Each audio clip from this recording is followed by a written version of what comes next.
Et si vous voulez, ça reste, il y a cet héritage. Et puis, il y a l'héritage extraordinaire de la Ve République. Parce que tous ces politiques abrutis qui vous disent il faut changer les institutions, non mais sérieusement, alors qu'ils sont pas capables de changer quoi que ce soit d'autre, ils font aucune réforme, ils arrivent au pouvoir, ils font aucune réforme, ils disent, et puis ils n'en feront aucune si on leur donne leur chance. Enfin, pour la plupart d'entre eux, il y a certainement des gens qui existent ou qui sont tapis dans l'ombre ou qui sont peut-être là, on les voit pas encore, qui sont capables de faire des réformes. Mais ceux qui vous disent il faut changer les institutions, mais enfin ils n'ont pas compris que puis c'est le dernier des sujets. Avant les institutions, il faut peut-être s'occuper d'un certain nombre de par exemple de la dette qui atteint quand même des niveaux records. Il faut la dette de l'État, c'est notre dette à tous que vont payer nos enfants, nos petits-enfants, nos arrière-petits-enfants. Donc ce sont ça les vrais sujets. Et si vous voulez, on a commencé à écorner cette constitution de la Ve République.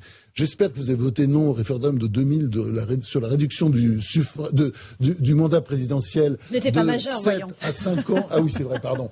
C'était de 7 à 5 ans, mais c'est vrai que c'était pas bien. Vous voyez, on a commencé à casser la machine parce que l'idée du général de Gaulle avec le septennat, c'est-à-dire un mandat de 7 ans, c'était de faire du président quelqu'un un peu au-dessus, la reine d'Angleterre, comme il disait. Vous voyez.